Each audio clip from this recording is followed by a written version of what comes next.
कर्नाटक के एक स्कूल में कुछ मुस्लिम छात्रों ने स्कूल प्रशासन पर यह दबाव बनाया कि उन्हें क्लास में नमाज पढ़ने की इजाजत दी जाए और इसके बाद इस स्कूल में क्लास के अंदर ही नमाज पढ़ी जाने लगी। कुछ छात्रों ने इसका विरोध किया लेकिन उनकी बात नहीं सुनी गई। अब तक इस मामले में कोई एक्शन नहीं लिया गया है। ये एक बहुत खतरनाक स्थिति है जहां एक खास विचारधारा वाले लोग स्कूली बच्चों में भी धार्मिक कट्टरवाद पैदा कर रहे हैं। कल्पना कीजिए कि अगर देश की पाठशालाएं धर्म की प्रयोगशालाएं बन गई तो हमारे समाज में कितना नुकसान होगा।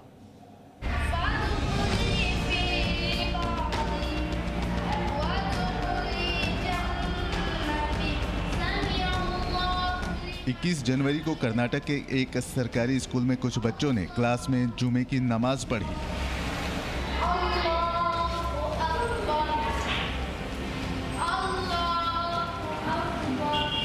ये स्कूल कर्नाटक के कोलार जिले में है और आरोप है कि बच्चों को नमाज पढ़ने की इजाजत स्कूल प्रबंधन ने दी थी। इस घटना का एक वीडियो सामने आया है जिसमें कुछ बच्चे टोपी पहने हुए हैं और सामूहिक रूप से नमाज पढ़ रहे हैं। एक पल के लिए ये वीडियो देखकर आपको ऐसा लगेगा कि ये नमाज किसी मस्जिद में पढ़ी जा रही है, लेकिन सच ये है कि ये धार्मिक अनुष्ठान एक स्कूल में हुआ जो अब तक समाज में समानता की मिसाल पेश करते थे। आरोप है कि पिछले लगभग 2 महीने से इस स्कूल में ये बच्चे इसी तरह हर शुक्रवार को जुमे की नमाज पढ़ रहे थे और इसकी जानकारी यहाँ के प्रिंसिपल और दूसरे शिक्षकों को भी थी। इसके अलावा कुछ बच्चों का ये भी कहना है कि जब उन्होंने इसका विरोध किया तो उन्हें ये कहा गया कि नमाज एक पवित्र प्रार्थना है और बच्चों को नमाज पढ़ने से रोकना एक तरह से पाप होगा। यानी नमाज पढ़ने वाले बच्चों को इसके लिए प्रोत्साहित किया गया और जिन बच्चों ने इसका विरोध किया उन्हें भी भ्रमित करने की कोशिश की गई। फिलहाल इस मामले में जिला शिक्षा विभाग द्वारा स्कूल से स्पष्टीकरण मांगा गया है और मामले की जांच भी की जा रही है, लेकिन पुलिस का कहना है कि उसने कोई एफआईआर दर्ज नहीं की है। ब्यूरो रिपोर्ट, जी मीडिया।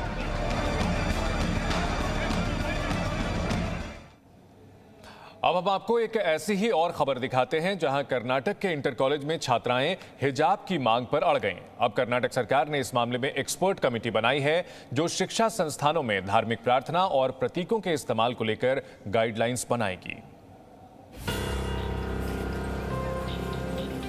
कर्नाटक के उडुपी जिले में 1 जनवरी को एक इंटर कॉलेज में 6 लड़कियां हिजाब पहनकर पहुंची थी, जिसके बाद उन्हें क्लास में प्रवेश देने से मना कर दिया गया। इस घटना के बाद से ये सभी छात्राएं कॉलेज की सीढ़ियों पर धरने पर बैठ गईं और ये मांग करने लगी कि संविधान उन्हें धार्मिक स्वतंत्रता देता है और उन्हें हिजाब पहनकर कॉलेज आने से कोई नहीं रोक सकता। ये सभी छात्राएं 11वीं और 12वीं कक्षा में पढ़ती हैं। और दूसरा गवर्नमेंट कॉलेज है गर्ल्स के लिए, वहाँ पर सब कुछ है, शॉल अलाउड है, हिजाब अलाउड है, सब कुछ है।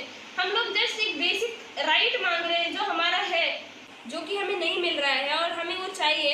हम लोग 4 दिन से ऐसे ही कॉलेज के बाहर आ रहे हैं, हर दिन आ रहे हैं हम कॉलेज में, प्रिंसिपल से बात कर रहे हैं तो वो जस्ट ऐसे इग्नोर कर रहे हैं इस मैटर को।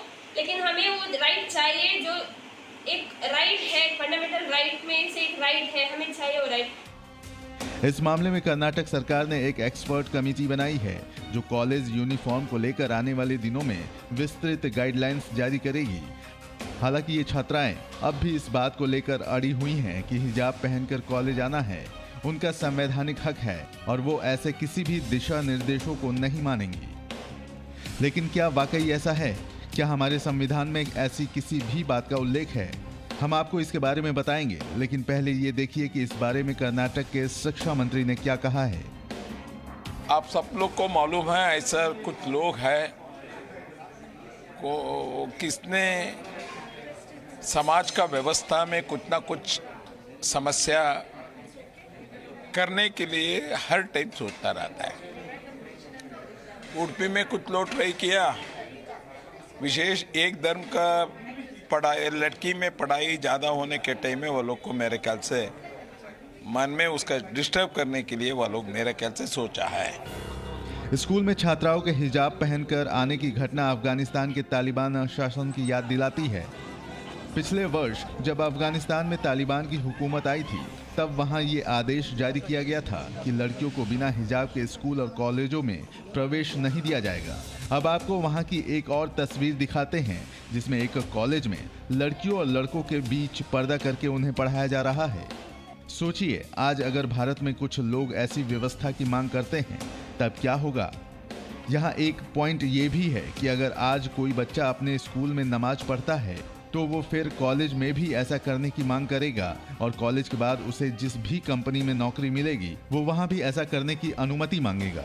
तब आप क्या करेंगे? ये सवाल कुछ साल पहले फ्रांस के सामने भी आया था और तब उसने वर्ष 2004 में ये कानून लागू किया था कि वहाँ के सरकारी स्कूलों में पढ़ने वाले बच्चे ऐसा कोई भी धार्मिक चिन्ह, टोपी, लॉकेट, हिजाब और बुर्का धारण नहीं करेंगे जिससे उनका धर्म पता चलता हो। आज भारत को भी ऐसे ही कानून की जरूरत है और ये तभी मुमकिन होगा जब हमारा देश यूनिफॉर्म सिविल कोड को अपनाएगा, जो ये कहता है कि अगर देश एक है तो कानून भी सभी धर्मों के लिए एक होना चाहिए। और संविधान का आर्टिकल 44 ये निर्देश देता है कि उचित समय पर सभी धर्मों के लिए पूरे देश में समान नागरिक संहिता लागू की जाए। ब्यूरो रिपोर्ट, जी मीडिया। अभी तक हमारे देश में स्कूलों की ही एक ऐसी व्यवस्था बची थी जो धार्मिक कट्टरता के संक्रमण से बची हुई थी, क्योंकि स्कूलों में बच्चों के साथ समान रूप से व्यवहार किया जाता है। आप स्कूलों में बच्चों को एक यूनिफॉर्म में देखते होंगे। सभी बच्चे एक जैसे रंग की शर्ट, पैंट, टाई और एक ही रंग के जूते पहनकर स्कूल जाते हैं और इसे ही समानता कहते हैं। इससे होता है कि जब बच्चे एक यूनिफॉर्म में होते हैं तो इससे अमीर गरीब, जाति और धर्म का भेदभाव मिट जाता है। समानता का भाव मन में रहता है। लेकिन सोचिए, अगर स्कूलों में ये यूनिफॉर्मिटी ना हो तो क्या होगा। जो बच्चे इस्लाम धर्म को मानते हैं वो टोपी और लंबी दाढ़ी रखने लगेंगे और अपनी अपनी क्लास में नमाज पढ़ने की मांग करेंगे। जो बच्चे हिंदू हैं वो तिलक लगाकर स्कूल आएंगे और क्लास में पूजा पाठ करने की मांग करेंगे। जो बच्चे ईसाई धर्म को मानते हैं वो जीसस क्राइस्ट का क्रॉस वाला लॉकेट पहनकर आने लगेंगे और हो सकता है कि जीसस क्राइस्ट की प्रतिमा स्कूल में लगाने की मांग की जाएगी। जो बच्चे सिख धर्म को मानते हैं वो भी अपने धार्मिक अनुष्ठान स्कूल में करने के लिए कहेंगे। अब सवाल है कि ये देश क्या अपने स्कूलों को धार्मिक स्थल बनाना चाहता है? इस समस्या के पीछे एक कारण यह है कि हमारे देश के संविधान और कानूनों में इसे लेकर ज्यादा स्पष्टता नहीं है।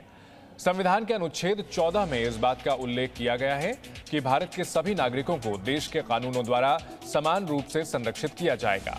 इसका मतलब यह है कि सरकार और इस देश की प्रशासन व्यवस्था एक ही परिस्थितियों में लोगों के साथ समान व्यवहार करेगी। लेकिन इसमें यह उल्लेख नहीं है कि क्या बच्चे शिक्षण संस्थानों में अपने धार्मिक अनुष्ठान करने के लिए स्वतंत्र होंगे और यहां समानता का सिद्धांत लागू होगा या नहीं। संविधान की तरह हमारे देश के कानूनों में भी इसे लेकर स्पष्टता नहीं है। अभी देश में कोई ऐसा कानून नहीं जो स्कूलों में बच्चों की यूनिफॉर्म को लेकर कोई निर्देश देता हो। सरकारी स्कूलों में यह केंद्र और राज्य सरकार द्वारा तय किया जाता है। प्राइवेट स्कूलों में यह फैसला उस स्कूल के प्रबंधन पर निर्भर करता है और केवल कानून ही नहीं, इस पर हमारे देश की न्यायिक व्यवस्था भी आज तक कंफ्यूज रही है। एक उदाहरण आपको बताते हैं। 2011 की जनगणना के मुताबिक भारत में लगभग 80% हिंदू हैं, 14% मुस्लिम हैं, 2.3% ईसाई, 1.7% सिख, 0.7% बौद्ध धर्म के लोग और जैन धर्म को मानने वाले 0.4% लोग हैं। आज से 72 साल पहले जब भारत का संविधान लागू हुआ था, उस समय डॉक्टर भीमराव अंबेडकर ने इस समस्या की जड़ को पहचान लिया था। उन्होंने कहा था कि रूढ़िवादी समाज में धर्म भले ही जीवन के हर पहलू को संचालित करता हो, लेकिन आधुनिक लोकतंत्र में धार्मिक क्षेत्र अधिकार को घटाए बगैर असमानता और भेदभाव को दूर नहीं किया जा सकता है। इसलिए देश समानता के सिद्धांत को अपनाए, न कि धर्म पर ज्यादा जोर दे। Presenting B News app, available on Google Play and App Store. Download it now.